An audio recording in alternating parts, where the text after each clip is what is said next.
Beberapa bulan ini lini masa sosial media kita disuguhkan oleh berita perselingkuhan. Dan anehnya beberapa berita yang naik adalah mereka yang sudah menikah. Nah, kalau ngomongin selingkuh pasti turunannya itu adalah dimanakah letak komitmen, dimanakah letak kejujuran, dan dimanakah letak welas asih atau kasih sayang. So, mari kita bahas. Selamat datang di Perspektif.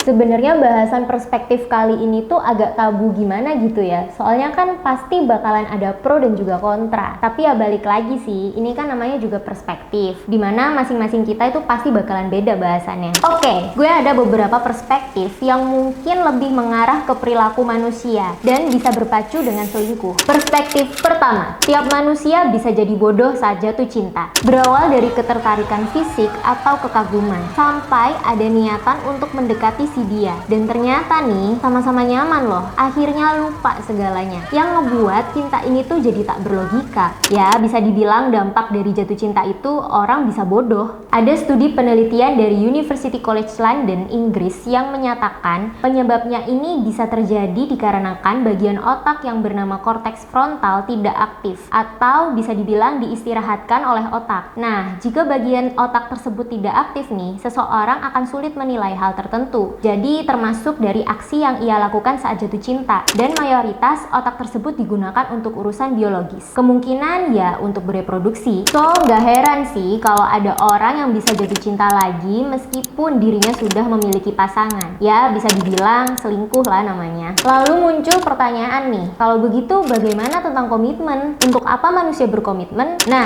kalau ngomongin komitmen, yang paling mendasar adalah jujur kepada diri sendiri. Artinya dengan membiasakan jujur pada diri sendiri, kita akan bisa berdamai dengan diri sendiri, dan otomatis ya kita bisa berdamai juga ke pasangan kita. Nah, kadang muncul stigma bahwa kita udah terlebih takut terhadap pasangan karena mungkin kita lebih takut ribet bertengkar kali ya, bisa salah paham lah dan lain-lain. Nah, karena hal itu akan menjadikan kita menutup diri dan mencari kenyamanan lain yang didapat dari orang lain nih. Akhirnya menjadikan kita orang yang semula senang dan kemudian menjadi jatuh cinta. Kemudian nih kita akan menjadi bodoh dengan menikmati penyimpangan tersebut. Ini nih yang disebut lingkaran setan. So, ada baiknya belajar jujur terhadap diri sendiri. Perspektif kedua, tiap manusia pasti bosan. Nah, kalau perihal ini gue yakin kalian pasti mayoritas setuju. Karena fitrahnya manusia itu pasti ngalamin yang namanya bosan. Tapi perspektif gue, bosan itu obat paling ampuhnya adalah variasi. Kalian jangan mikir aneh-aneh ya. Variasi yang gue maksud itu adalah bentuk interaksi kita ke pasangan itu sesuai dengan kenyamanan masing-masing individu. Misal, kalau pasangan lu bekerja seharian di kantor yang otomatis mengerjakan kerjaan yang disuruh oleh atasannya, coba buat pasangan lu ini setiba di rumah atau saat bersama lu, jangan lu suruh-suruh lagi. Otak tuh dipakai bos, anduk habis dipakai mandi tuh pasti basah, apek. Habis mandi langsung jemur di jemuran anduk biar kering, jangan main tiga aja di kasur. Gini asal lu tahu ya, kerja tuh capek tuh nggak, tekanan batin kena, mental kena, nyari duit tuh capek, dapatnya gak banyak, udah tahu duit pas-pasan malah beli lipstick atau menuntut hal-hal lain lah. Nah, mungkin ini bisa jadi bibit bosan dan kejenuhan dan kebosanan. Tapi inget, contoh kasus ini tuh bukan dikhususkan untuk cewek atau ke cowok doang loh ya, tapi buat siapa aja. Nanti gue diserbu sama SJW lagi nih. Ups. Atau juga mungkin bervariasi dengan memberikan gestur kecil yang justru pasangan kalian itu merasa dihargai. Karena salah satu founder Stand Up Indo yaitu Panji Pragiwaksono pernah bilang, perempuan kan gak suka digituin, bener gak? Perempuan kalau tiba-tiba ada laki, hey kamu seksi deh, ala basi, ya gak? Iya, karena perempuan nggak butuh pengakuan, perempuan tuh butuh perhatian. Kita tuh datang dan ngomong sama dia kalau kita ternyata memperhatikan hal-hal kecil dari dia. Nih, laki-laki nih, kalau dapetin perempuan, samperin perempuannya, sebut namanya, diem lama, kemudian tunjukin bahwa kita merhatiin. Misalnya namanya Claudia, 90s banget namanya ya, nama perempuan zaman sekarang siapa sih? Di kepala gue cuma Claudia Schiffer, kenapa ya? Tua gila. Nama perempuan zaman sekarang siapa?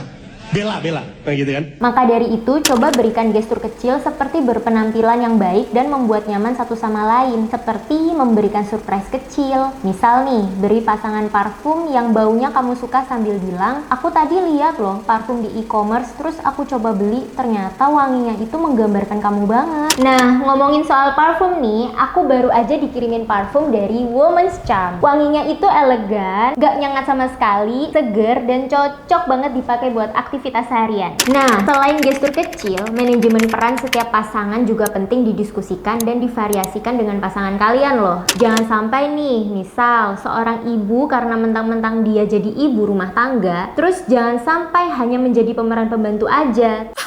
Kau berkata itu seakan tak pernah salah. Padahal banyak aturan rumah yang kau langgar.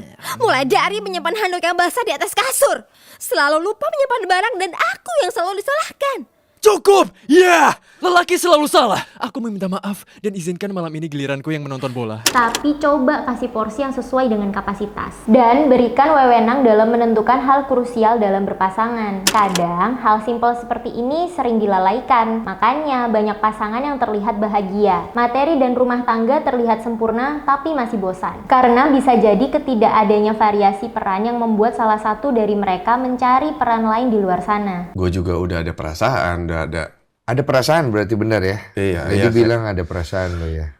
Iyalah kok. Maksudnya, ya udahlah. Iya. Saking berapa besar perasaan lo sampai akhir jadi tato? Maaf ya, bercanda dikit lah. Tapi benar itu tatonya dia? Iya. Oh, bukan Boyan. Ada yang bilang di kolom komentar kata Boyan. Ada yang bilang Boyan itu. Hah? Bukan. Bukan ya? Benar ya? Iya. Bukan istri lo juga? Bukan Lady? Bukan. Oh, benar dia? Valid ya? Nah, Apa yang ada di otak kau itu? Kok pergi bikin tato di sana? lu sakit, malah lu sakit. Obat, dia cuma mikir ya obat gua. Cuman konsekuensinya nih yang berat. Nah, makanya aplikasi ojek online itu cukup buat cari makanan aja. Jangan dibuat cari peran lain. Perspektif ketiga, selingkuh jangan jadi konsumsi publik. Gue lupa nih, istilah pelakor itu muncul dari tahun berapa ya? Mungkin bisa jadi pelakor itu muncul karena banyaknya fenomena-fenomena perselingkuhan yang diekspos sama orang-orang di media sosial. Dan itu tuh menjadi konsumsi publik. Akhirnya netizen ini bilang kalau orang ketiganya itu adalah pelakor. Tapi gue agak gimana gitu ya sama istilah pelakor. Meskipun gue cewek nih, tapi gue yakin perselingkuhan yang terjadi sebenarnya bukan andil dan kemauan buta seorang wanita terhadap cowok yang udah beristri, guys. Dan menurut gue nih, ini adalah framing. Dan banyaknya yang mengekspos terkait pengalaman mereka ke media sosial, tujuannya tuh buat apa sih? Apakah pengen viral? Kan itu juga bawa nama dia. Otomatis harusnya jadi aib dia dong. Artinya itu juga bakal jadi jejak di media sosial. Ya, kita sebagai warganet melihat postingan orang lain selingkuh, pasti respon kita kan kayak bakal krisis kepercayaan sama pasangan kita sendiri, ya nggak sih? Serta dampak lainnya bisa menimbulkan konflik yang padahal pasangan kita itu belum tentu ngelakuin hal itu. Tapi sisi positifnya nih, kita jadi bisa tahu dan bisa belajar dari kasus perselingkuhan. Jadi kita bisa meminimalisir atau memitigasi hal-hal yang bakalan jadi kemungkinan-kemungkinan yang akan terjadi gitu. So, balik lagi ya, selingkuh akan selalu salah jika sudah ada komitmen yang tercipta. Dan yang perlu diketahui bahwa lu dan pasangan lu pasti mempunyai preferensi kenyamanan bahkan sampai seksual yang berbeda pula. Maka dari itu perlu adanya kejujuran diri sendiri. Dan juga lu dan pasangan lu pasti kan punya rasa bosan nih. Coba deh belajar mencari solusi dari rasa bosan itu. Masa lu masih mau jadi manusia rakus? Lu masih mau gitu sama pasangan lu, tapi lu juga mau dengan manusia lain demi melegakan rasa dahaga lu dari bosan. So intinya jangan rakus. Do or die, lanjut atau tinggalkan. Sampai jumpa di perspektif-perspektif berikutnya.